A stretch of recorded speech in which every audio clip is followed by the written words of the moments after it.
जो खबर हम आपको बताने जा रहे हैं वो जान लेना बहुत जरूरी है, आपके लिए भी और पंचायत प्रखंड के तमाम जनप्रतिनिधियों के लिए भी। इसलिए जरा ध्यान से सुनिएगा और समझिएगा। सरकार अब कुछ ऐसा करने का आदेश दे चुकी है जिसके बाद जनप्रतिनिधियों को अपना पूरा हिसाब किताब सार्वजनिक करना होगा। बिहार में तमाम मुखिया, सरपंच और प्रखंड प्रमुख के अलावा जितने भी निर्वाचित जनप्रतिनिधि हैं उनके लिए सरकार की ओर से बहुत बड़ा निर्देश जारी कर दिया गया है और साथ ही ये भी कह दिया गया है कि ऐसा नहीं करने पर कार्रवाई की जाएगी, जो कि ठीक बात नहीं है। वो बात क्या है वो तो जानेंगे ही, लेकिन शुरू में बस इतना समझ लीजिए कि अब मंत्री विधायक के जैसे ही इन लोगों को भी अपनी अपनी संपत्ति का ब्यौरा देना होगा और अगर दिए गए समय के हिसाब से ये काम नहीं किया गया तो कार्रवाई के लिए भी तैयार रहने को साफ साफ कह दिया गया है। पंचायती राज मंत्री ने खुद इस बात को लेकर निर्देश भी दिया है।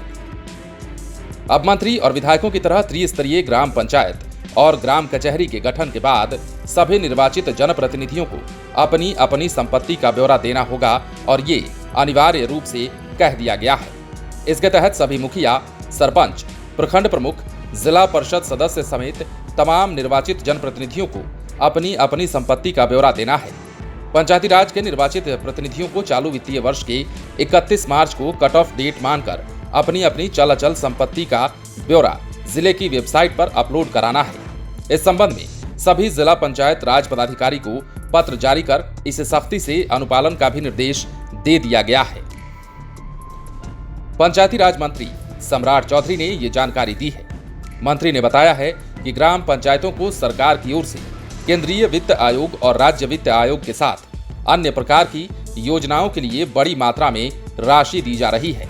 पंचायती राज अधिनियम 2006 की धारा 170 के तहत त्रिस्तरीय पंचायतों के सभी पदधारक लोक सेवक घोषित हैं और सभी को चल अचल संपत्ति का ब्यौरा देना जरूरी है। त्रिस्तरीय पंचायत के वैसे लोक सेवक जो वांछित ब्यौरा नहीं देंगे उनके खिलाफ पंचायती राज अधिनियम के सुसंगत धाराओं के अनुरूप कार्रवाई भी की जाएगी, जिसके लिए उन्हें तैयार रहना होगा।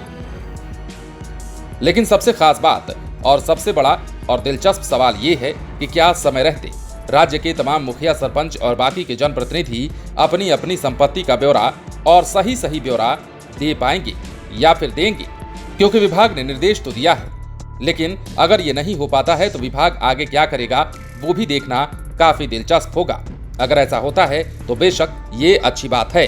सभी को अपनी संपत्ति का ब्यौरा सार्वजनिक करना ही चाहिए। जितने भी जनप्रतिनिधि हैं उनके लिए सरकार ने यह निर्देश भी इसीलिए जारी किया है। बने रहे लाइव सिटीज के साथ। यदि आपने इस चैनल को सब्सक्राइब नहीं किया है तो सब्सक्राइब कर लीजिए ताकि हम आपको खबरों से अपडेट रख सकें।